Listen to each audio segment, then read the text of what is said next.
My name is Michael Crawford.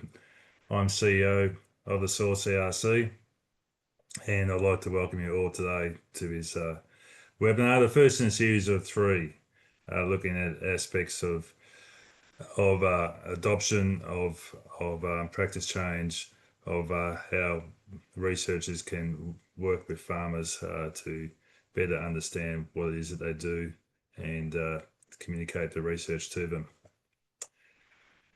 I'd like to begin by acknowledging the traditional owners of the lands on which we meet right across the country and acknowledge their continuing connection to the land and acknowledge their management of the soil over many millennia. I'd like to pay my respects to our elders past and present. Before we get into the webinar itself and introducing the other speakers, just a couple of words around the Soil CRC, recognising that many of you are quite familiar with the Soil CRC, but not everyone is. We've got an audience, a registered audience of over 140 people today from all around the country. Some have been intimately involved in the CRC, some who are not. And indeed, we've got quite a number of international guests as well. So I welcome you to the meeting as well. So CRC stands for Cooperative Research Centre. The Soil Cooperative Research Centre is a collaboration of farmers, industries and scientists.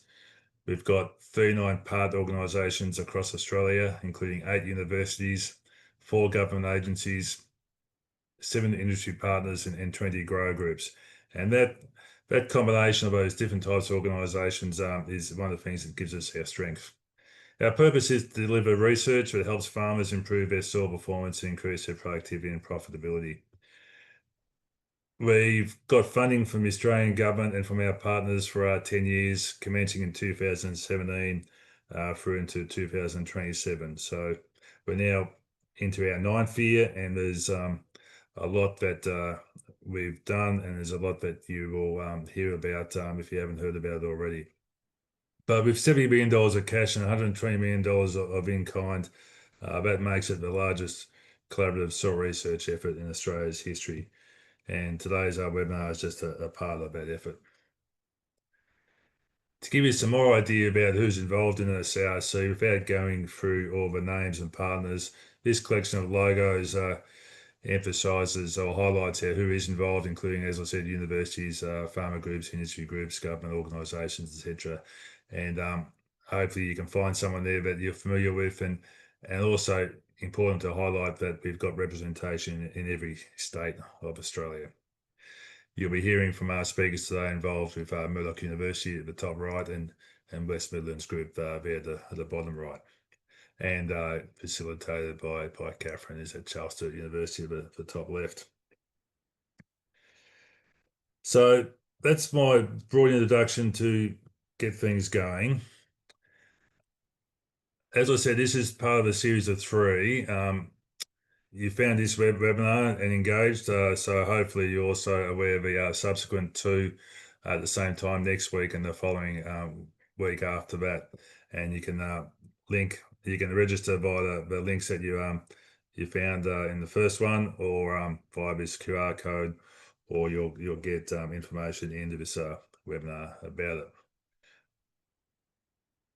Just a few rules or a few guidelines to help manage this properly. We are recording it. This recording is being made available publicly in the days to come, and we'll be distributing the links to that far and wide. To best manage and facilitate it, we are running it as a webinar with cameras off and microphones muted. There will be plenty of time for Q&A. We encourage you to ask questions in the Q&A box at the bottom of your screen and type them in there, not into the chat. Leave the chat for other comments there about introducing yourself, telling us where you're from, sharing your relevant insights, etc.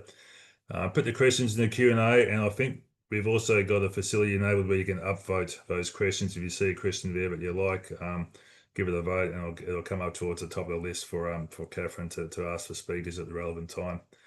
We will run for about 90 minutes until 2 o'clock Australian Eastern Daylight Time, and an hour and a half from now, including plenty of time for Q&A and discussion. After the webinar, there will be a short survey that'll pop up as you exit Zoom, and give us some feedback to help us make sure the next sessions are better for you. We do value your insights. So, without further ado, thanks for your attendance today, for your participation, for your support. I hope you enjoyed the webinar. I'm going to now introduce you to Catherine Allen. Professor Catherine Allen is the leader of Program 1, which is about investing in high-performance soils, a lot of social and economic research within the CRC. Catherine is at Charles Sturt University, and she's really led and driven a lot of this work, part of which you'll hear about today. So thank you, everyone. Over to you, Catherine. Thank you, Michael, and welcome to everyone who's here today. So, yeah, I'm Catherine Allen, leader of Program 1, which is really focused on the human contexts in which soil science happens. Some of the research is related to economics and norms and practices that influence decision making at the farm scale. And there's quite a few projects really looking at on-farm work. Another strand of our work in Program 1 is in the market and policy areas, eventually advocating for institutional arrangements that promote and reward soil stewardship. So looking at the context around which soil scientists can share their knowledge, I guess, and that's a really important part for this seminar, is the third strand of the soil of Program 1, which is about considering how knowledge and wisdom about soil and its management can be supported and shared. So all of Program 1's research is undertaken by teams. Most often these are collaborations from staff from farmer groups, grower groups, and university researchers and others. And these are really shared teams. Research is led sometimes by the farmer group, sometimes by the university researchers. So these teams have helped us build our understanding of the crucial role of bridging organisations such as farmer groups and advisors. And I know many of you in the audience today are advisors. You're the bridge between science and practice. And so Program 1 is really helping to support that space. I reckon the key insight from Program 1 is that new, possibly transformative ways of creating and sharing knowledge. It's not just about tweaking old extension practice. It's actually about doing things in new ways. It's not just about communication. It's about understanding the knowledge system around soils. And today's webinar is a real case in point. I think it exemplifies the great work happening in Program 1. And I'm going to stop talking now because I'm going to hand over to the people who are really right in the middle of this work. One is Simon Kruger, who's the Project Communication Officer at Midlands Group, and also Associate Professor Hanabeth Luke from Murdoch University. I'm going to go quiet until there's questions and things later. Over to you two. Yeah, it's a real pleasure to be here today and to be here talking with Simon as well about the work that we've done with the Soil CRC knowledge sharing project. It was about a 2-year project that took place between 2021 and 2023 and was an enormously collaborative effort between four grow groups. And I'll give you a bit of insight into that project, but first I'd just like to say I'm joining you from Wurundjeri country today, and I'd like to pay my respects to elders past, present, and emerging, and all Aboriginal people here attending today. And say thank you so much for taking the time. I see we have more than 60 people attending live, and more will be watching the recording. So thank you so much for taking that moment to hear about our work. And so before I jump into all of the presentation, I'd like to just pause for a moment. At this point in time, we have hundreds of millions of dollars each year that goes into agricultural R&D in Australia. And we have so many bright minds working on so many different issues, challenges that we are facing in agriculture and natural resource management today. And there's also, you will see increasingly and more, how do we ensure that all of this wonderful knowledge is adopted? So this project came about as a result of those big questions and the goals of the Soil CRC to ensure that all of this phenomenal investment is going to be impacting and changing things on the ground and in the soil. So but then we have adoption and we have whatever the wonderful new knowledge is. And in the middle of that, there's a whole range of things that happen. And I can see from the list of people that have turned up today, I'm probably not telling you anything new there, but there is a phenomenal, process of, does somebody even, has anyone ever even heard of it? Does it relate to the challenges that they particularly face? Have they heard of, do they understand the challenge? And if they understand the challenge, that they understand that this thing that has been created by our scientists is going to be the solution that's going to make the change.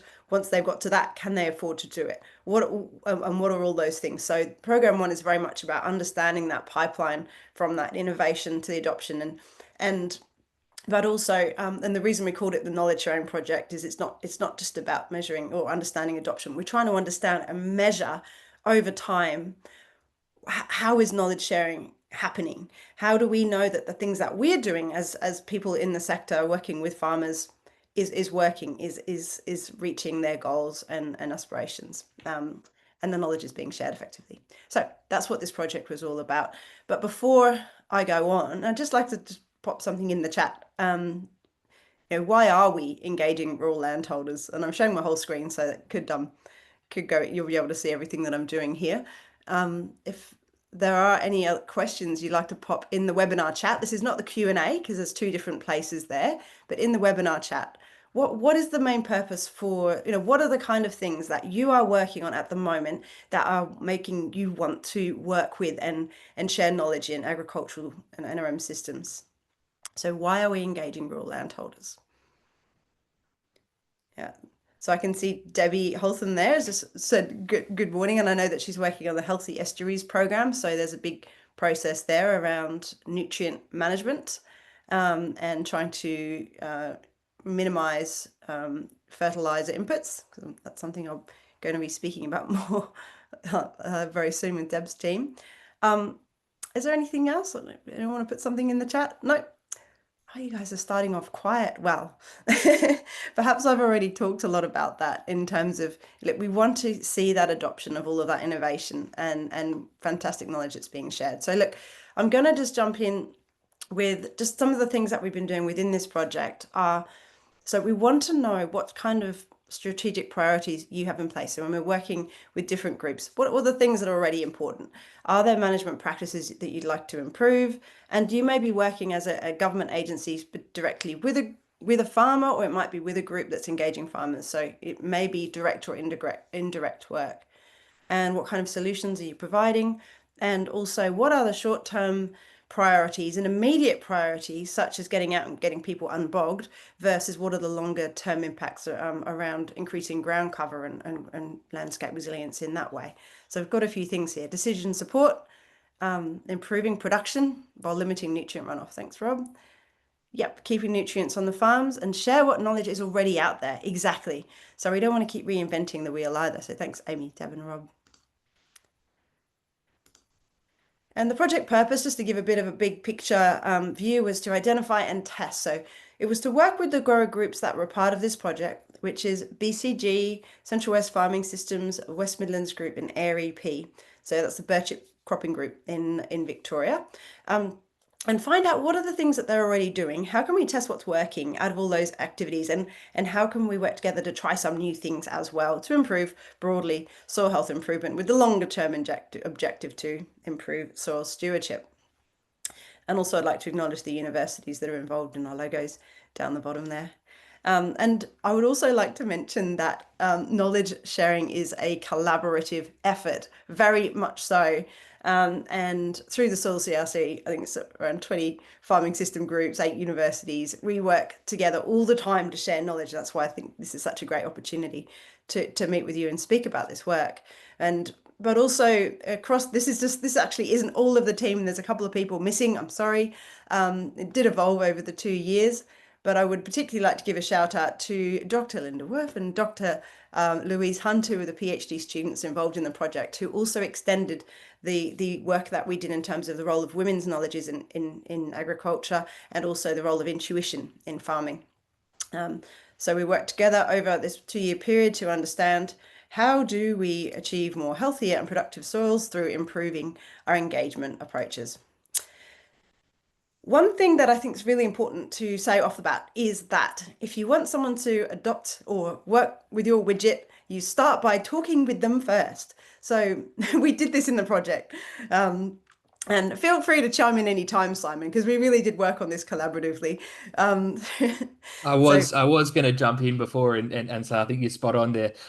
When you say why are we engaging rural landholders, and I think Catherine hit the nail on the head straight away as well in her short introduction. Is she said bridge between science and practice. That's what she called the work that we're doing here. And so yeah, I agree. You know, it's engagement is what closes the research practice gap.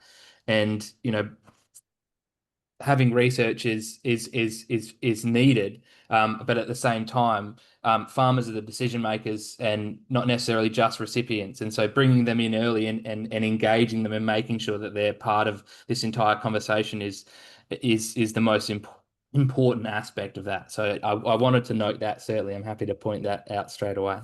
Yeah, absolutely. Just making sure that's yeah, I think so, Simon. And as I said, feel free to chime in anytime around any of these things, and I will be asking you a few questions throughout as well. So, so yeah, look, we worked together to develop the project itself. How do we find out what are the things? We use this thing called the empowerment process to talk about the whole project itself, and developing the approach, how we would measure things, but also what are the policy constraints and environments. We're trying all this stuff, but what's in reality, how's this being impacted out in the world? And all of this to develop the knowledge sharing guide, which I'll give you some insight into briefly. And I know here not everybody loves this diagram, but I kind of do, because we had this policy framework at the bottom, and we're basing it on what's out there, what is actually happening, and who are the agencies that are engaging.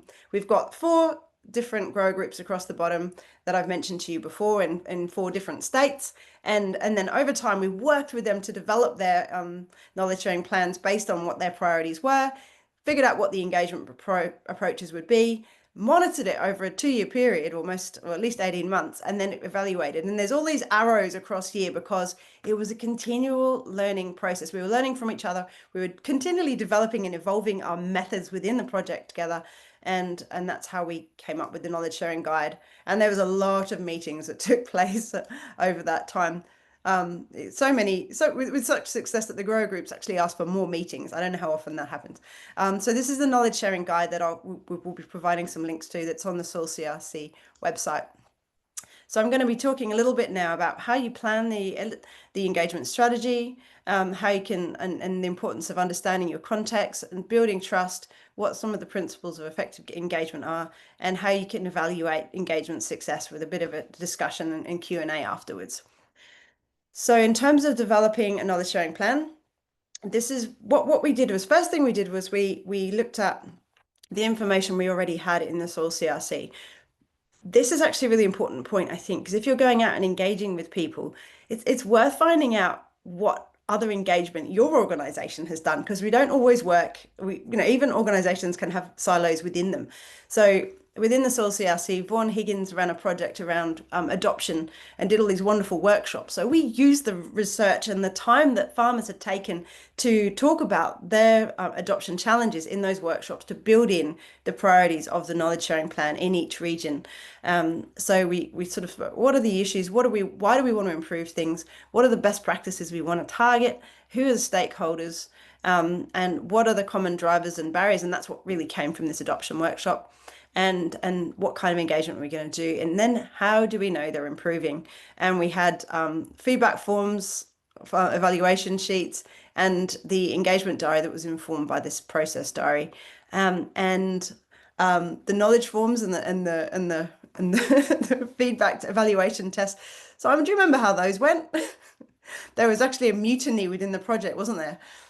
I think there was a recognition that there was probably not death by surveys, but certainly that there was a lot of feedback that we were asking for at once. And that's, to be fair, if anyone's in this space, and I'm sure the 70 or so of you that are here today would understand that feedback forms and knowledge tests and getting information from farmers and from our groups is really important, but at the same time it's also difficult. So within the group there was even some not pushback, but mutiny is a good enough word, if any, about how we were thinking about how we could actually get this information back.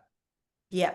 So we had some evaluation forms we created, and basically, quite quickly, the grower group said, actually, no, we've got enough monitoring like that going on. We don't want to add anything, and that's why the process diaries became so important. So we'll loop back around to them and spend a bit of time on them at the end, because hopefully that's a tool that you'll find really useful.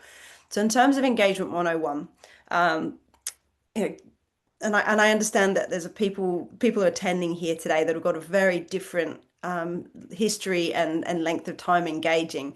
But one of the most important things is when you're going out to meet with people, the farming systems that we work within, and I can see the spread of the attendees here from really across the corners of this nation, are extremely different.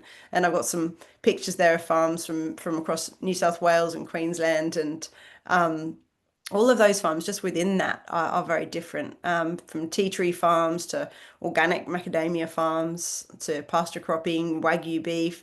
All those industries have different things going on at all times. So understanding, before you even go out onto a farm, think about, well, what's happening? Is there something going on in the news right now that if I don't talk about, I've really missed something? The weather, what's happening with the weather? Has it been a good season? Is it not a good season? And I understand many of you know this extremely well, but for those who don't, just getting those basics right can make a really big difference. And it shows that the farmers that you're interested in them. So while you come armed with information and an understanding of their industry and their regional context, the next thing that's really important to do is to listen and find out what's happening with them, and take the time to build the relationship, because change will only move at the speed of trust, and if people need to understand that you're there to support and work with them. I'll note there as well, Hanabeth, that it's another point to while we're engaging rural landholders, and I'll back up what you've said there as well. Like adoption, for want of a better word, it depends on trust and context, especially as a grower group and someone from a grower group. Farmers are obviously more likely to act when research is presented by people they know and trust, in a setting and with the context that reflects their local system. So what you're saying here is absolutely spot on, and certainly something that we picked up from this project straight away, and that we understand as a grower group, is that local context is really important, and that level of trust is really important. And if you can show that directly, even if you're not from the area, but have an understanding that you've taken the time to understand what's going on in that context, then you're going to, you're starting off on a great foot already. Absolutely. Thanks, Simon. And so some of the basics, who to engage. So really thinking about who the grower groups or people are that you're seeking to engage. So mapping your stakeholders. It's so, having taught agriculture for a number of years and NRM, it's so easy to say, who do I want to engage? Well, the community, the farming community, obviously. Well, always think and try and nut that out, and you can mind map it or whatever process you find useful to think, who really is it that we want to engage here? Is it really clear demographic groups like women or younger farmers, older farmers? Is it new entrants into the industry? Is it the guys and girls who are doing really well? Or is it the people who are struggling more? So those kind of definitions and structures can be really useful in segmenting your target groups. So then again, what do you know about these groups? Are these groups that you engage with regularly, or will there be more work in building and developing those relationships? Then understanding, what do they need? What are the things that are going to really hit home for them? And so therefore those three rights: right timing, right issues, and right trusted information. And all of that comes back to, again, the relationship with you and also the organization you're a part of.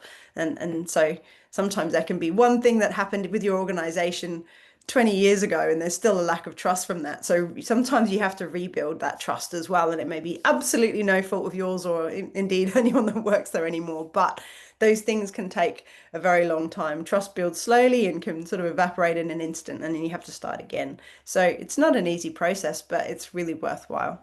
So again, those subgroups and just thinking are really important, and thinking about also, are you aiming to just change things and build knowledge slowly, or are you looking for more systemic change? And within this project, we had both. We had AREP were really looking at really trying to transform soil knowledge into a more holistic space, and other groups that were really sort of looking at, well, actually, I just really want to focus more on engaging women in farming more.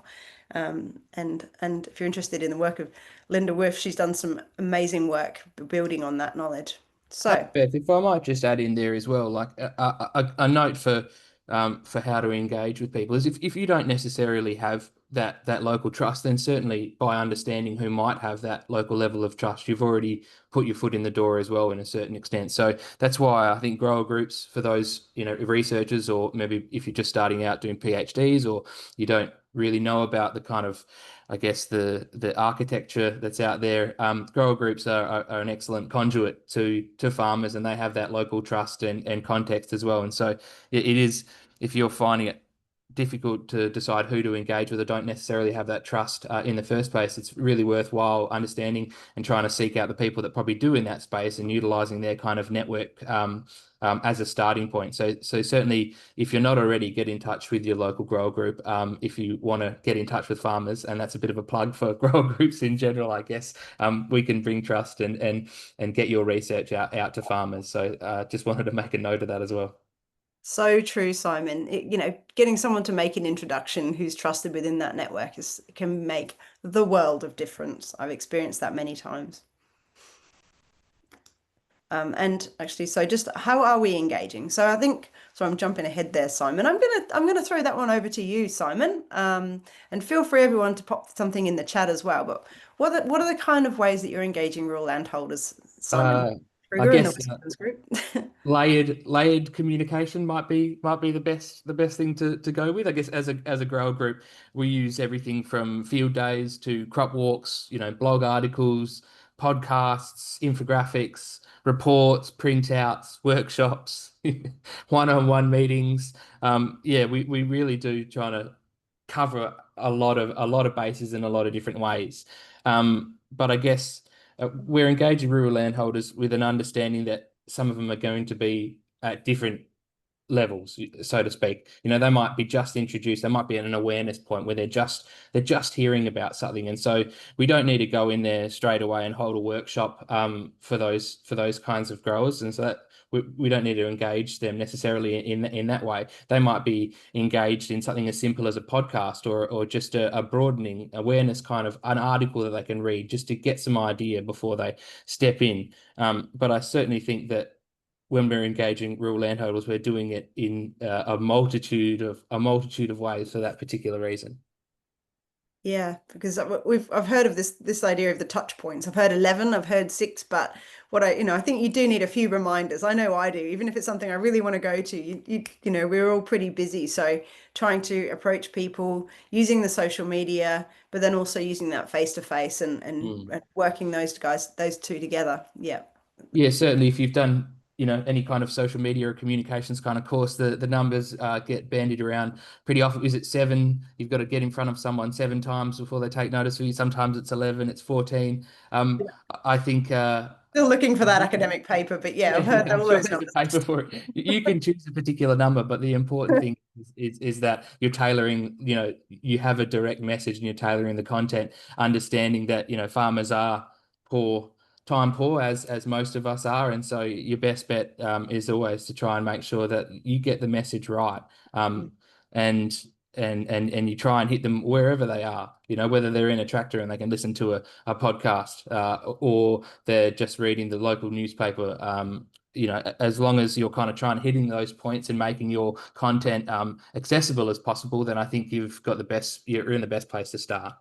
That's right. And knowing when people are going to be in the tractors and when they're not, those getting a sense of the rhythm of that particular farming system, when harvest is and when the spraying time is going to be and when pulling up vegetables or whatever your context is going to be. Yeah. And that's certainly, it's about understanding that context, and it goes back to the last 2 points we've already made. It's understanding the farming system that you're going into, and the farmers that you're going to talk to, and when the best time to communicate with them is.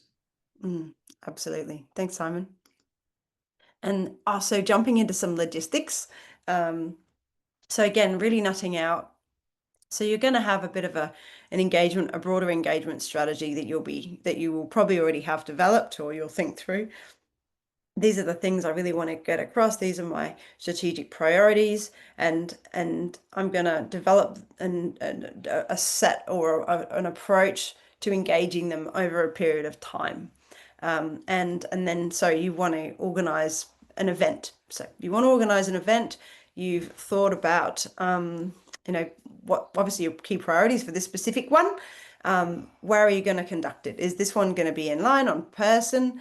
And this project did happen slap bang through the middle of COVID, so we spent quite a bit of time with online events as well, and very adaptive approaches to engagement as well. So thinking around the time frame for engagement, single particular event. I know the Birchip Cropping Group had a lot of farmers who were bogged. They had unexpected heavy rains, so that was a very immediate thing. Or is there something that's part of a longer term plan again? So or is it seasonal? So what's the best timing? How's it going to work within the farming system? And who do you expect to show up? And that can be really important as well. So you're going to be working directly with farmers. I've heard a lot of talk around how do we engage farmers? How do we engage farmers? And one thing I learned about during this project is that it's not always farmers who show up. It's often the agronomists or other representatives. And indeed, I saw that quite a few of you are here today as well, which is great. So how do you work with those people and what's going to be of interest to them, and trying to pitch the knowledge right as well. And again, like an event, people typically in regional areas have to travel a long way. So people do like at least some kind of informal event. They want to come and make sure that there's high value for being there. And there's some really clear take homes that they can go back to their farmer or back to their farm and say, right, this is what you can do. But also a bit of food and drink can be good as well. And also things like childcare on site can really make a big difference. And this isn't just about women, this is about young farmers and young families, particularly in some regions like under the Eyre Peninsula. There's a lot of young families there, and people just can't get along to events because having a child zooming around while you're trying to focus isn't always the best thing. So trying to think about those sorts of things and whether they will work, and that can make a really big difference. So then, of course, you want to get your audience to show up. And that's where that hybrid, the online can play a really big role, but also brochures, posters, turning up to other events if you're allowed to sort of mention it there. And again, Simon, do you want to talk a little bit to this one? Because that pasture walk was a particularly effective event, and this flyer, did it make a difference? Yeah, to be honest, we learnt quite a bit from the knowledge sharing project, and this pasture series was the kind of knowledge sharing kind of tool that we worked on. That was the project that we wanted to work through this, and I think we learnt a little bit from the start with looking at flyers and the way we talked about events and getting farmers to show up is often our flyers at the start. It had a whole lot of information on there, almost too much information on there, and it was maybe, for lack of a better word, a little bit airy-fairy about what farmers were actually going to get when they came along to the event. And so certainly with our pasture walk series, what we learned over time is that you've got to have like a really concise single kind of sentence that farmers can read and quickly understand exactly what they're going to get from an event. And that's what really helped. It's like if they know that they're going to get value out of it as soon as they go, they're going to get a gold nugget of information, or they're going to be able to go and see someone who's doing something that they're interested in. They're usually going to see value and they're going to come along. And in that particular example there that you've got for the pasture walk, the two things that I'll highlight is just the learn from locals. And so this was reiterating specifically that these are farmer-led events that they were going to come along to. It wasn't about West Midlands Group standing up and telling them exactly what they needed to hear. Rather, it was the farmers that were leading those events. And so letting people know that they're going to be hearing from farmers at their farm was really important. And then secondly, to reiterate, it was a casual discussion event. And so this is just letting people know straight away that it's going to be a safe space. It's not about all lining up a row of chairs, sitting down and listening to someone speak at you. It was defining that it was going to be a casual discussion event where there was an opportunity to knowledge share and to ask questions. And so defining those points on these flyers and the way we talked about these events that we had as part of the pasture series, that's what helped us get people there, get farmers there, and then for them to also understand exactly what they're going to get out of coming along. Yeah, great. Thanks, Simon. And I think it's a good testimony and really well attended event there, and we'll learn a bit more about what happened there in a few slides. But another really interesting one was on the Eyre Peninsula, and I know that in the Eyre Peninsula and in the West Midlands they had survey results from the Soil CRC social benchmarking study, so they were able to leverage some of those ways that farmers said they were engaging in what they learned. Obviously face-to-face is still king for a lot of farmers, and that's what the pasture walk was about, and learning from other farmers. But also on the Eyre Peninsula, they were looking specifically to engage younger farmers, so the podcasts ended up being a really important component, because they saw that in that segment of the population, podcasts were really, really popular as well. So that combination of digital and traditional engagement can be really, really important. And Alison Olorenshaw and the team at Federation University, Helen Thompson, worked on the digital component of this project, and there's a digital engagement guide that sits either separately or within the knowledge sharing guide that has a lot of tips and things around digital engagement and how you can monitor and know what's working there as well. I will note there, Hanabeth, as well, that I mean we've certainly found this, and I'm sure it rings true for a lot of the participants here today. But certainly, it's as much as we do like to lean on the digital side a lot, and I suppose the world's kind of moving in that direction. I think it's really important to note that as we noted before as well, it's important to spread a wide net as well.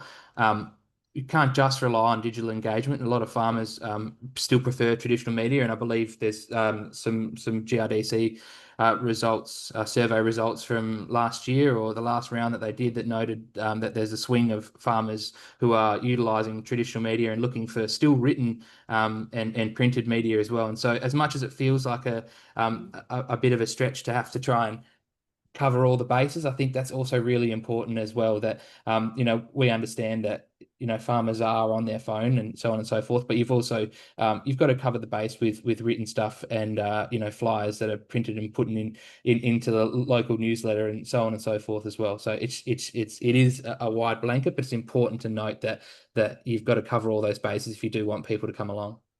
Absolutely. And that's what we're doing at the moment in WA with the social benchmarking survey. I think newspapers, radios, brochures, posters, talking at events, all means possible, Great.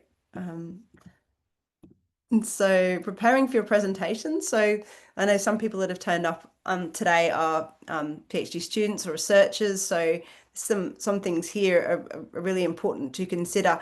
And this is if you're the presenter, but also if you're wanting to engage a presenter as well. So providing, if you're the presenter, ask your local partner or the local grower group to provide the context of the event. If you're the local grower group, make sure your presenter knows where these people are up to, providing that information about who's likely to show up, how much they know, the kind of things that happened recently. Is there a recent speaker or on a related local project that they should probably know about? And that way you can make sure you're coming in and pitching at that right level. So you're not coming in and everyone's already been talking about this particular topic for 5 years and you come in and give them 101 when actually they're up here. So really getting that sense across to your speakers, or as a speaker, making sure you're checking in is really, really important. And then I try to do the old interactive questions at the beginning as well.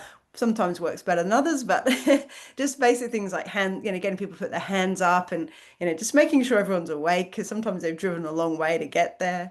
Let's see this. Yeah. Also, okay, yeah, we've got a few questions coming here. Yeah, great. And just a reminder to put any questions you have in the Q&A box, and we will have a couple of different points that will really open up those questions as well. But if there's something along the way, Olivia and Felicity, please do let me know, and I'll jump straight on those. So in terms of presentation 101, these things are really important, and I still see very experienced people making some of these key mistakes. I think that key message is really, really important. This really is for the presenters out there, but also those who are arranging the events. So considering what your key message is, I think my PhD supervisor and good mentor David Lloyd always said, tell them what you're gonna tell them, and then tell them what you've told them. So, really, again, asking questions from the start, using eye contact, tricky on webinars, but open body language, watching those, folded arms. People do copy your body language. You open it up, you'll notice people will open up their body language as well. And so minimizing information on PowerPoint is, trying to keep the writing bigger, never smaller than 18 point. Keep checking in with your audience, using your photos and things to provide that extra interest and explain things. Any graphs that go up, either explain them fully or say this is just giving you a really broad overview. You don't need to know the details, but just don't leave people hanging.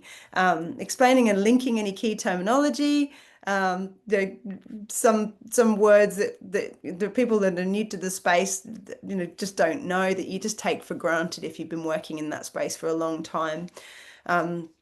So also worked examples can be really good. Handouts, people do love them. They love to take a bit of paper home. And these days, handouts with QR codes, as well. So link people back to the online. And there you go, down the end there, 2 to 4 key take-home messages. So, and allowing time for questions. And you're all probably going, I hope, is she going to do all of this today? We really do try to walk the talk. But I like the note in the chat about acronyms doing your head in. It's like I'm relatively new to the agriculture industry, been there for 4 years in this role, and I tell you what, if any industry had enough acronyms, it's certainly agriculture seems to have more than the fair share. Just a note on the presentations as well, and this is a conversation that came up during the knowledge sharing project with the other grower groups in the meetings that we had. Is we've kind of pulled this presentation 101 list together from our collective learnings across this project, and I will note that. I was probably going to save this for how we've changed stuff, which is a section that we're going to go into later. But certainly something that we've done is probably start vetting speakers, so to speak, as a group. And I'll note that if you talk for anyone from BCG or AREP or Central West Farming System that were associated with this project, not every communicator is a good researcher, and in the same token, not every researcher is a good communicator. And so working with presenters so that they know what to expect and where to go, and then us at the same time, them working with us and with our farmers before the actual presentation can really make or break, how well you do when you come in and sit down and chat to farmers, especially that note on explain graphs fully. I'd almost go as far as to say is that if you have to take 3/4 of your presentation time up to explain a graph, then I wouldn't include it at all. I might get some boos because of that, but certainly I think if it really doesn't need to be in there, then don't put it in there. Leave the space open for conversation. It's gonna be more beneficial and more entertaining. Exactly. And also don't go in there assuming that everyone knows how to read a graph straight away. And that's a really important note, is that, where the y-axis is and where the x-axis is and what an r-squared is and those kind of things, it's an implied kind of knowledge, but it's not necessarily always there. So if you take the time to work with whoever you're going to be presenting for in the first place and understand that those kinds of considerations might be there, then you're in for a win. Mm-hmm.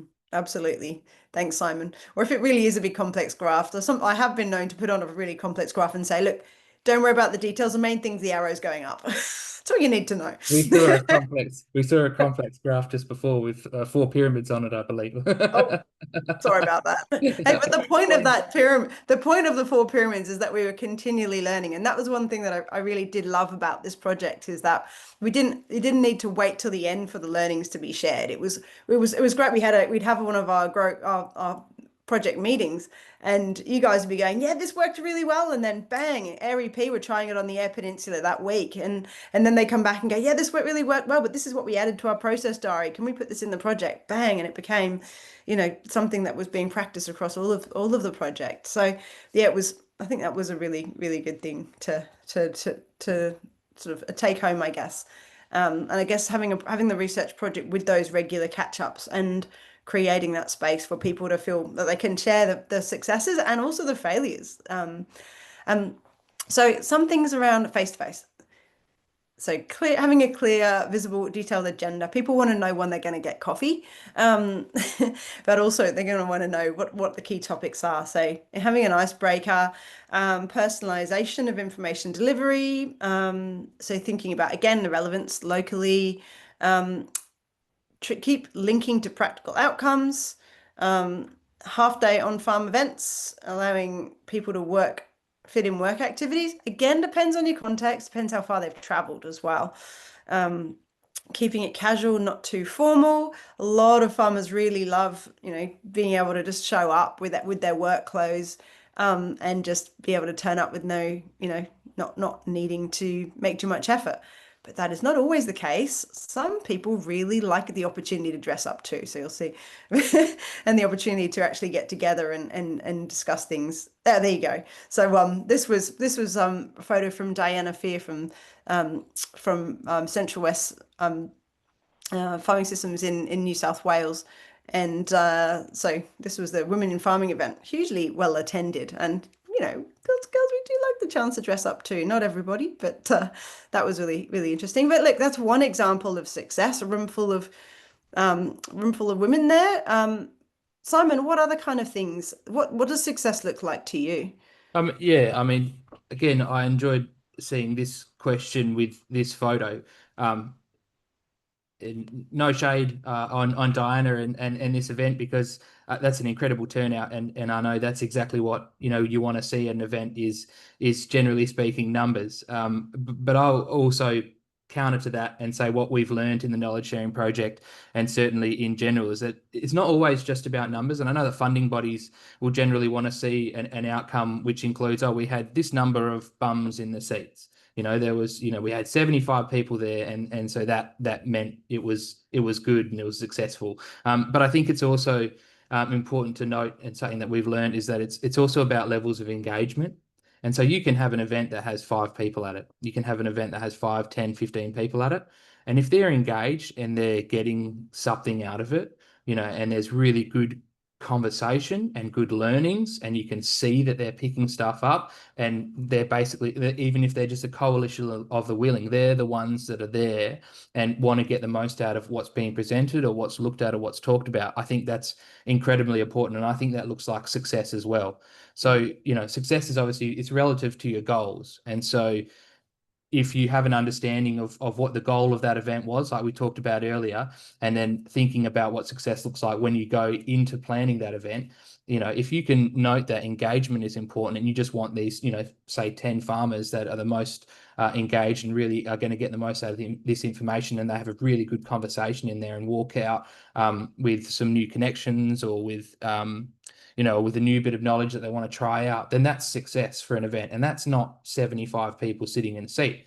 At the same time, you look at this, the Women in Ag Day, and success for them looked like this. And I think both of those are both perfectly acceptable as stories of success. And so if there's any funding, again, if there's those that are applying for funding and so on and so forth in the room at the moment, I think it's important, if you are writing what evaluation and what success looks like in one of your projects, then making sure that you can define that success by saying, yes, there was 15 people in the room, which wasn't a huge number, but they got this, and this out of it, then that's a really successful project or a successful event in general.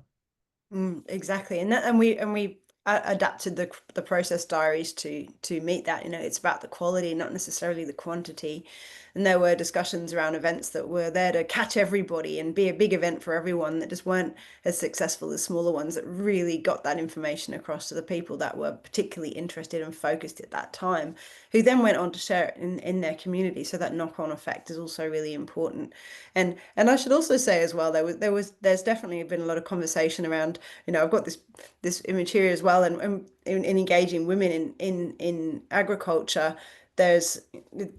it's also about making sure that some women might be interested in particular types of elements of agriculture, some about the marketing and the administration, but other women are very interested in knowing how to drive the new piece of machinery. So it's also, we're not trying to stratify here either, and to say that there's many different ways to engage. But again, it always comes back to what are you trying to achieve for this particular approach. And in terms of Diana's goal to bring everyone together to have a really engaging time, this was extremely successful. I'll also note that it depends on what you're looking for out of your engagement as well. But success is also usually linked to some form of adoption in general. So success means that something's been adopted, and I think it's important to note that not every piece of new research, technology, or an innovation or anything is for everyone in the time and space that they're at.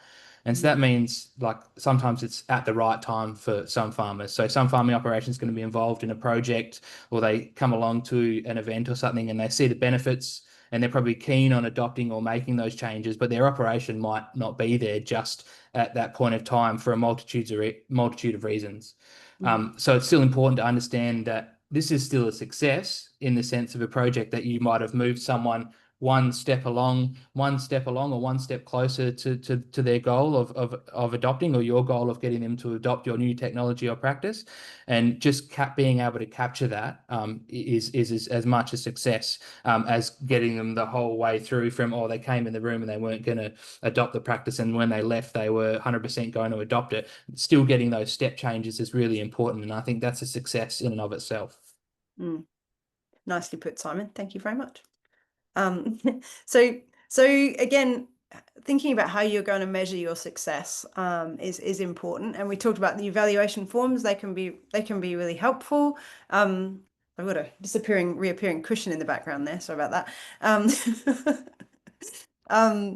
that. So thinking about how you currently monitor your engagement, and we talked a lot in the project about this, didn't we? And obviously I talked about the mutiny, but what are the ways that you can actually get that feedback in a meaningful way and share, getting feedback and then feedback on the feedback to people is a really helpful thing. And we talked a lot about Mentimeter as a really good approach that works in some settings if you've got a big screen up in front of everybody. But also data-driven approaches can improve engagement, can help you understand, even just with the surveys that we send out, telling people how many people have already filled them in helps, and saying, look, this 300 people have already filled this in, be a part of this. And that can make a really big difference. But also being systematic in measuring it, but it's got to be in line with what your goals are. So the process diaries are something that we'll spend a second sort of session and a separate section on that. But they were effectively used by the project teams in each of the 4 regions to continually reflect on what was going well and what wasn't over time. So they became a really effective approach to engagement that we decided they're worth highlighting separately because they've been taken into other projects and used really broadly. And we have found that they have played a major role in creating impactful change, and that enabling a process of critical reflection for not just individuals, but teams who are working together to get the best outcome.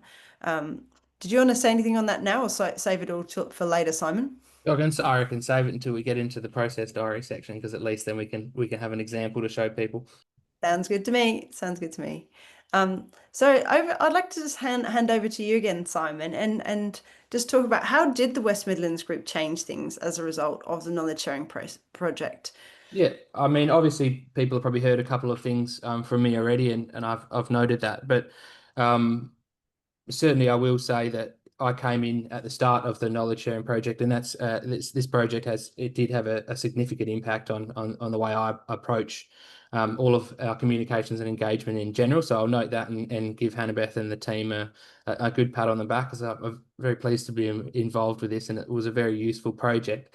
But for West Midlands Group in general, I've put down a few notes on a piece of paper here, and that's, I'll just go in through those one-on-one, and these were just the most important ones. I think I could go on about this for quite some time, but as I noted before, it's a lesser focus on numbers and more on engagement is certainly one of the biggest things we noted straight away, and building that into our project proposals and how we were going to monitor and evaluate our projects from that point onwards. Certainly, like I said before, a small event doesn't mean a bad event if the farmers are there and they're engaged and getting something out of it, and we can show that.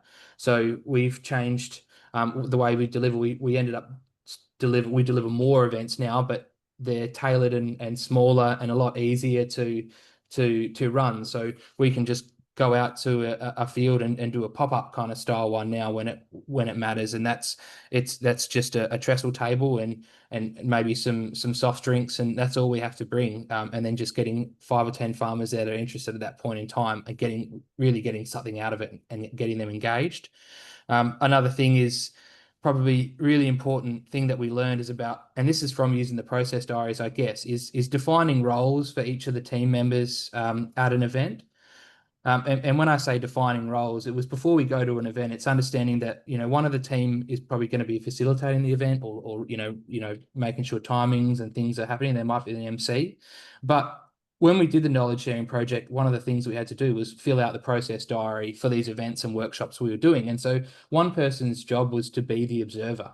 So it was to be there just in the background, going around, making sure they're noting all the kind of conversations, discussions, who's in the room, what was the feeling, what was the engagement like.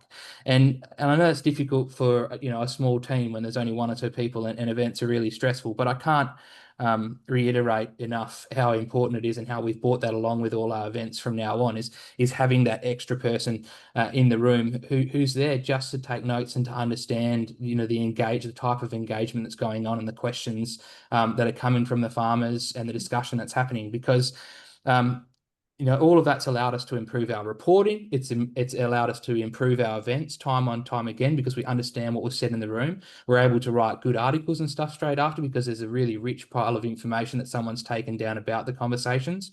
And we've been able to create farmer summaries for those farmers that have let us know that they wanted to come along but didn't get a chance because of some time constraints. We can give them a summary of the questions that were asked and what things were discussed. And I think that's certainly one of the biggest learnings from the knowledge sharing project that we've brought forward. Last couple of things is certainly, I noted it before, vetting speakers and working with speakers like in a fair bit of detail before they come out and present with us is certainly a big win and something we learned in this space, to make sure that they're the right person to be there and they understand what we think good communication looks like.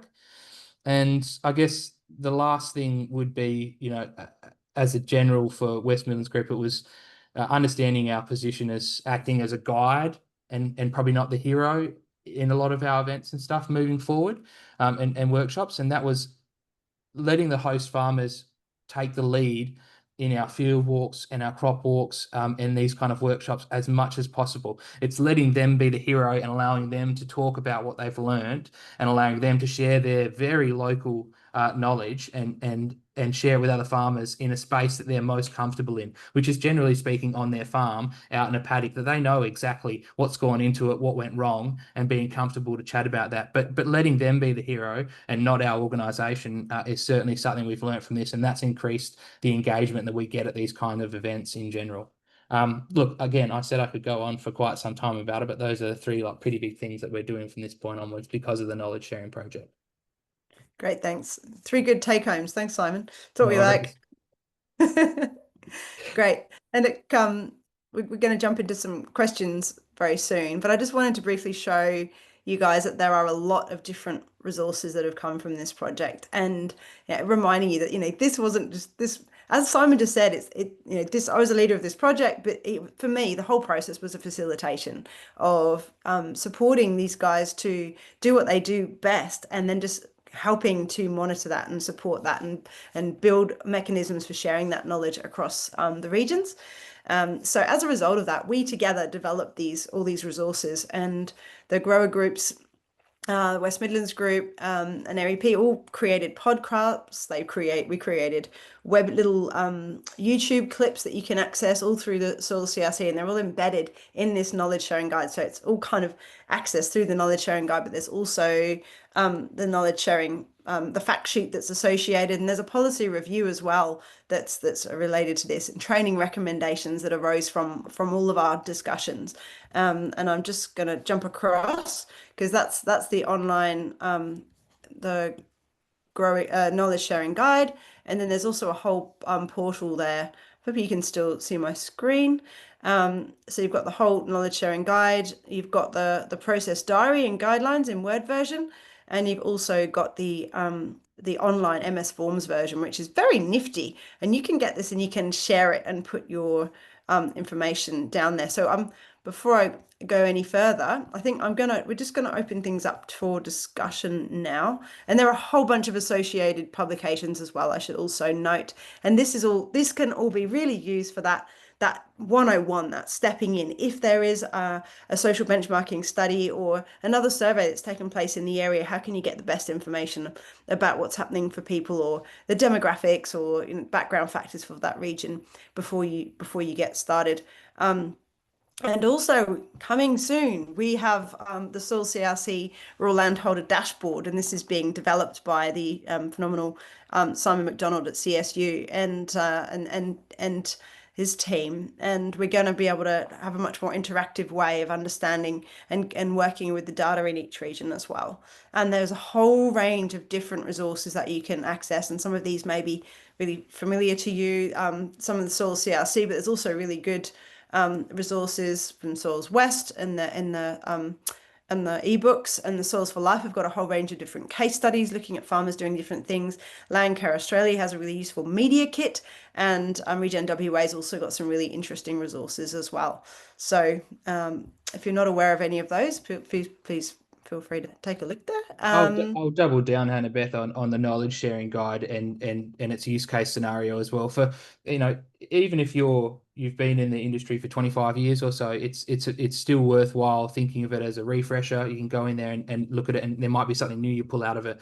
But certainly if you're new to the agriculture industry, then it's definitely worthwhile having a read and going through and exploring the guide itself and these the other things that are associated with it. But certainly as a grower group representative, and those of us who are here in farm assistant groups or grower groups today probably realise that there is a bit of attrition in the industry, and people are moving in and out of roles pretty often. So if you're fresh into the industry, or you've got some new employees that don't have a great deal of baseline knowledge, then this as a resource is an incredible place to start to help them understand how they could possibly go about running events or thinking about how they're communicating and extending in a slightly different way than maybe what they know already. So I'll double down on the usefulness of this as a resource in general. Thanks, Simon. And I was just scanning through the knowledge sharing guide then to give you all the excitement to follow that up as well, and download it and keep it and use it as much as you like. So the take home message for this section is really is that a sound, data driven and well considered engagement approach can really improve your knowledge sharing efforts, in touch with what landholders are needing, and the elements that are driving their decision making around adopting or working with knowledge and new tools and innovations in science. So I think at this moment I'm going to stop sharing my screen, and I'd love to just open things up for a bit of any questions and conversation around what we've discussed so far. Hanabeth, just on that, we have a couple of questions, one in the chat and one in the questions. It'd be good to go back to, I think, Amy's question to both of you about collaborating with private industry at events, and your experience on that. There's been a bit of chat in the chat around that, but I think it'd be good perhaps start with Simon, your experiences with that. Yeah, certainly. look, again, 4 years in the industry, so not exactly a professional in this space, to say the least. But I can understand why there might be a bit of hesitance, or it's a little bit difficult sometimes to work with with private industry for these kinds of events. Generally speaking, it's because they want to get something out of the event as well, to make sure that they're either they're getting a chance to talk with growers, or they're going to be able to sell something, or they've got a very specific kind of message they want to get forward. And I think it's important for that to be taken into consideration. And so sometimes it can be difficult, but I think the communication at the start is the most important part of it. So they understand what the event's about, and they know that the purpose of the event might not necessarily be about a pitch or a sales point. And then the sell for them might be the fact that you understand why they're there. You've had this conversation, and then let them know that they have the ability. We break at times. It's supposed to be about discussion. So if you can bring a discussion point into it, or we can workshop a couple of questions that you might be able to put into the discussion portions of the workshop or the crop walk, then you're going to get some value out of that. So it's about them understanding the value as well. At the same time, I think it's really important to have them at events as well, because private industry, they still have connections, and it's important that they're allowed into the conversation as well. So it's not necessarily about blocking them out, but it's certainly about working, from my experience, working with them so they understand what value they're going to get, even if it doesn't necessarily look like traditionally what it would be. And then also for our growers and stuff who are going to be there, for them understanding, why, private industry people might be at the event. But all of this is it's a communications kind of piece, in the sense that everyone that's there understands what they're there for and what they're going to be getting out of it. Did you want to add to that, Hanabeth? Yeah, look, I think I always, in any event or thing that I like to do, and I do love to encourage co-learning and recognize who's in the room and give people the opportunity to bounce off each other. And I think, Simon said, that's really important, and creating that space and acknowledgement of other work that's taken place. So that really is, to me, that's about respecting people's time. And sort of, you guys have been a part of this project, and this is how we're aware of this work, and we're aware of what the industry is doing, and we want to work within an association or beside that in a way that's going to build, not so I think that's a really important message in terms of how you work with different stakeholders in any event.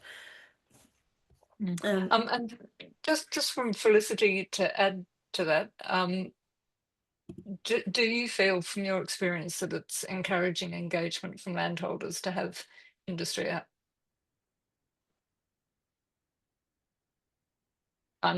Maybe. Is it encouraging engagement? Look, it just depends on the context. Yeah, if they've got industry there, and they really want to, they highly likely they'll want to hear about what's happening, what's the latest from industry. Like, that absolutely can add huge value. Yeah, Simon, did you want to add anything on that? Oh, like I said before, I think it's incredibly important to have them there, because farmers are going to be speaking with these guys outside of these kind of events normally anyway. They're always going to add value to an event or to a workshop as well. Even if it is a slight bit of a sale here or there, it's still useful information for our farmers, generally speaking. And farmers have got a pretty good BS radar, I think, in my professional opinion, and so they'll know what's a sales pitch and what's not a sales pitch, but having them there is still useful. And often they'll be able to also bring some kind of tangible stuff along. So involving them, that means that you might be able to have an event that you were just going to have in an office or in an inside space. You might be able to go out and have it at a field site or something by involving those kinds of people. Or you might be able to, they might be able to bring some machinery or something like that along. There's all these opportunities that, if you have that conversation first and find a kind of where you can both succeed in an event or a workshop or having them involved, I think that's really important. I think so. If you can combine events, do it. That's what I did on the Eyre Peninsula. I know with Vaughan's project, I was going out to run a workshop with the survey, and then Penny Cook came out on the same day, and she ran the adoption workshop, and then I came back in the afternoon and did the finessing of the survey. So we kind of had three workshops in one day. Three workshops in one day. So the farmers were only traveling once. So again, it's about respecting people's time, but also, yeah, if there's multiple reasons to bring people together and you can collaborate with others and combine events, brilliant. I went to a lot of conferences this year, and I did notice that you can end up with, there's different people at different conferences, and the more I think you can bring people together, you can learn about the different goals that you can do. But I mean, trying to schedule conferences, I don't envy people who have to do that work, but you can do it, in your local context, and the more you can bring people together for different goals, I think the better person. And it goes back to the, what I noted about our flyers and some of the communications material we'll put out. It's as long as you've defined what people are going to get when they go there and they understand that, then then that's your job is done. You can have a full day event while it's a hell of a lot harder to organize and so on and so forth. If that's defined and people are going to find value, understand what they're going to get when they go there and how it's going to be set out and whether they can come in and out or just go for a certain portion of it. If that's defined, then it's completely acceptable to have different portions or have different areas or different timings and so on and so forth. It's about, communicating that right from the start. Yep. I know we need to get on, but I think it would be good to answer McCarthy's question here. Barriers. If we could, about what you've seen as the barriers in communication. We could probably talk on this for a couple of days. So maybe just some of the key ones, so you can get on with the next. You want to go first, Simon? I'll let you take this one first, since he's as asked in particular in the knowledge sharing project, and so you were over each of the groups as opposed to just Sure. Look, I think I've raised a few of them already. It's around trust in organisations, and sometimes trust in government that might actually be nothing to do with you. Sometimes those blame for things that they didn't like that happened in the past that attribution might not be entirely fair. Those sorts of things can be important, but also simply things like time. Younger families just don't have. They're really time poor. So creating events that are at a time that's going to be something that they really want to go to, that's going to have more than one, like the social and the really good knowledge goals together, and the families come. And a lot of these communities are really spread out, so those sorts of things, time and distance, so you've got to have that high value of the event.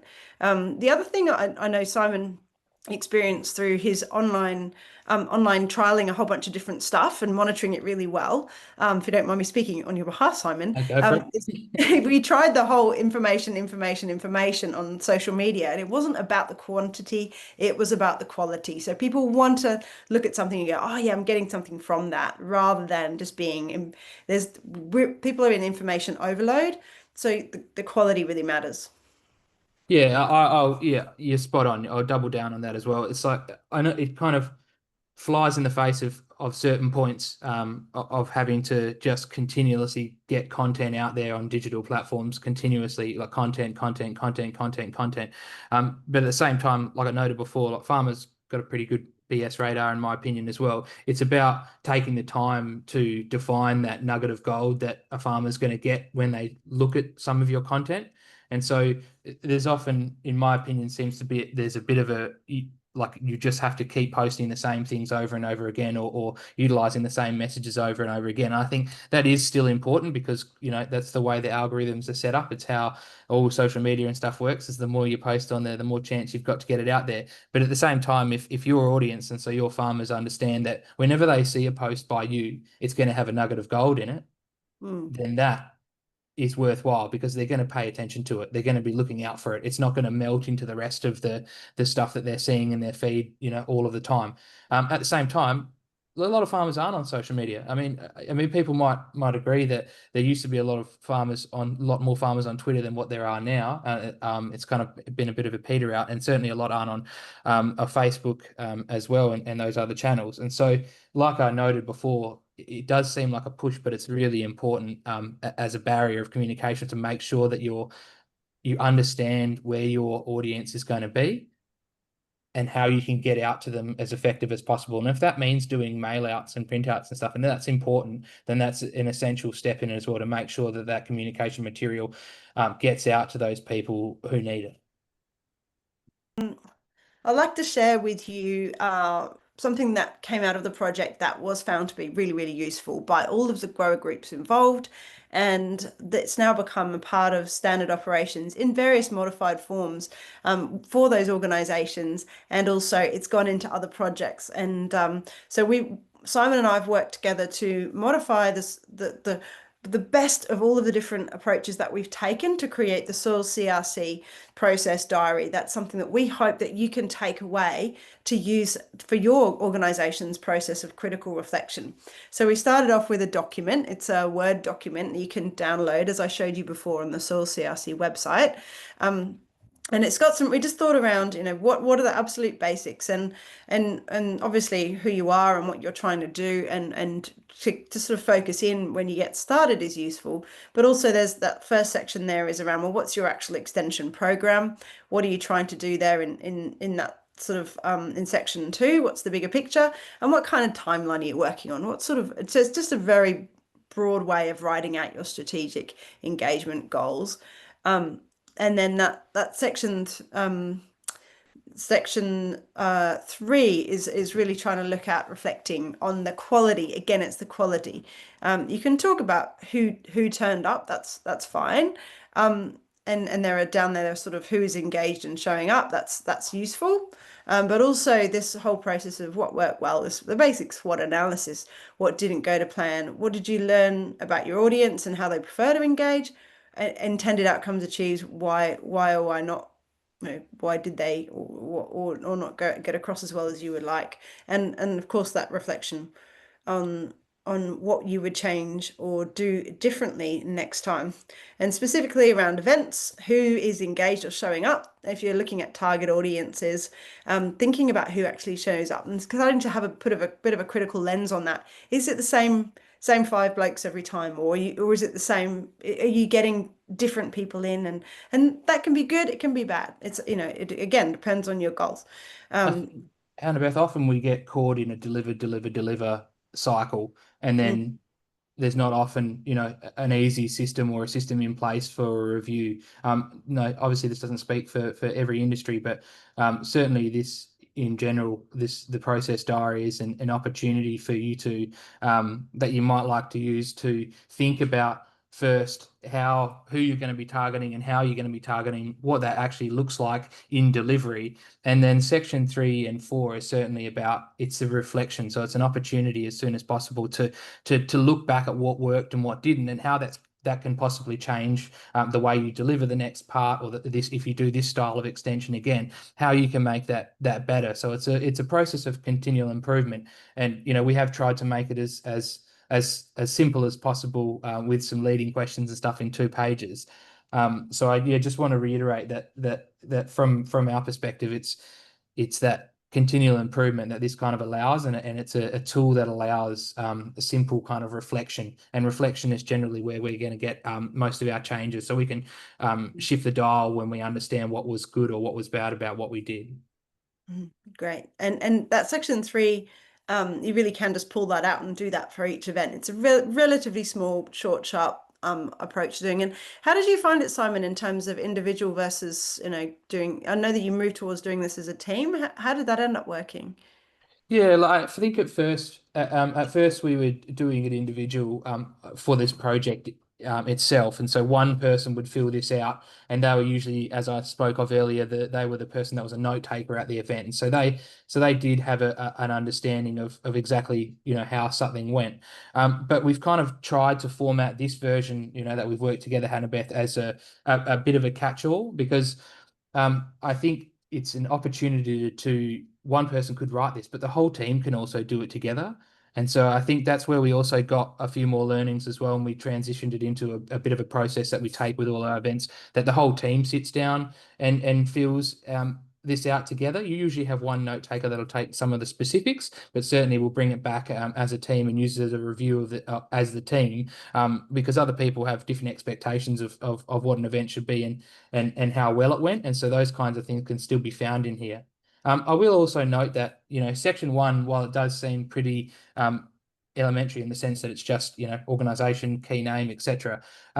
It's, I think, an important step in utilizing this process diary is understanding that you might have a project in general, so a project name and a project focus, but within a project, it's not just a single extension strategy that runs. You're just talking about the project in and of itself. And so the ability of this is to be able to break up that project and the way you extend and engage in that project up into different phases. And so you might have an extension focus, a project focus, but within that you also have an extension focus just for that part. So it might be that you're just looking to extend some results, or you're trying to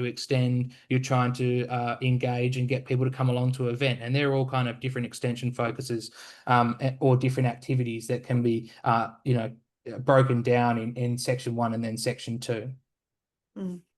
Fantastic. Thanks, Simon. And I'd love to so there's a whole bunch of guidance as well, and actually Simon and Nathan worked together on all of these, didn't you, through the extension packages project? So they're really, really nice. This was just an understanding that, in the project, we were part of the project, obviously part of the knowledge sharing project. We had a lot of onboarding and so on and so forth. So we knew what the diaries were about and how to use it. But there's a big understanding, and from what I talked about earlier, about how useful the knowledge sharing guide is if you're new to agriculture or to extension or communications. I think it's important to have kind of user documentation and these kind of guidance documents that go along with any kind of tool or process that you've got. And so we just developed these as it's a really simple, high level kind of look at how to use the process diary. But this kind of understanding goes across everything, trying to disseminate research, is that don't walk into a room assuming that everybody knows exactly what you're talking about and how things work or how they should be doing something. And so if you can provide context or user documentation like this, then that's going to help achieve your goals better. So the only reason this is there is because you might not know what a process diary is or how to fill it out. And so here are some simple steps that might help you before you get into it. Yeah, thanks, Simon. And also here's a sample evaluation event. And look, we're breaking rules here. You can't actually read the writing there. This was an original. You don't need, now everyone in attendance, you don't need to read it. I put it up there as an example of it being filled in, but unfortunately the details you can't really see.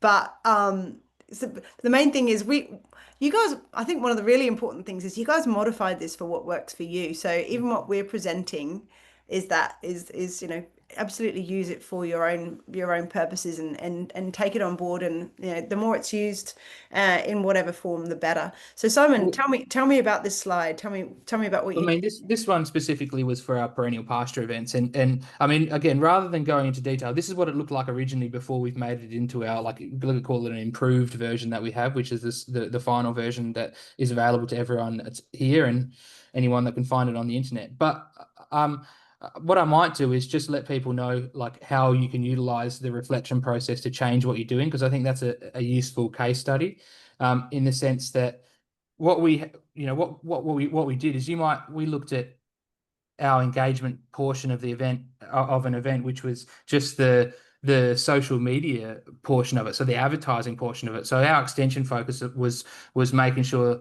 was trying to get people to come along to an event. And so we use the process diary in that way, in the sense that what worked well with the social media tiles that you put out. And so it's a reflective activity on that kind of a portion of it. We said, we tried a couple of different types of wording. So it had a different kind of gold nugget or a different message in each of those. And so we put those out and tested those. And then we had to come back and reflect and see whether or not they actually worked. So utilizing the process diaries, you can go through and say, this image worked, or this bit of writing worked and it landed really well, or maybe it was the time that you delivered it that landed well. But if you don't use the reflection, then you're not going to be able to change anything in the end. At the same token, on a larger scale, you might be like, we put it over one of our pasture events, and so we talk about what worked really well there was having farmers as the lead, and so making sure that we went out to a farmer's property first and had a chat to them, and went and identified the 3 stops that we were going to go to that they were really proud of, or something that they could easily talk to, or somewhere where they had a big issue. And so that going out there with that farmer to go out and let them understand exactly what was going to happen on the day, and how they could feel comfortable talking about it. When people came out, because farmers don't always want to chat about stuff. But when we came back, we also did the process diary on that process. And because that was a success, and we talked about the things that we'd actually done to get to that point, we were able to capture that process and what worked, and so we could transition and carry that on to our other events, rather than just being a blip in space where you did something but you're not quite sure why it worked. It was an opportunity to go back, have a look at why it worked, and then try and carry that through, or to tweak it to make it work even better next time. And do you think it's also important for capacity building as well, Simon? And I know we're nearly out of time. Yep. 3 minutes. Yes. No, it's 1 minute. Oh, 1 minute. Okay. If anyone's got more questions about it, what I'll do is I Yeah. will say, then by all means, come and give me a call, or send me an email, and I'm happy to have a chat about it. Yeah, I think it's really important. Put up your take-home messages, but for everyone to have a look at that process diary, the reflection that you're talking about, I think, is really important. Yeah, and that's the take-home message there. So critically and a part of the team to can really help to provide those insights, and also gives you data for your grant applications in the future as well. So this is how you can jump straight into the knowledge sharing project resources. And I'd like to thank all of our partners and all of those involved in the project, especially also I'd like to mention Nathan Craig as well.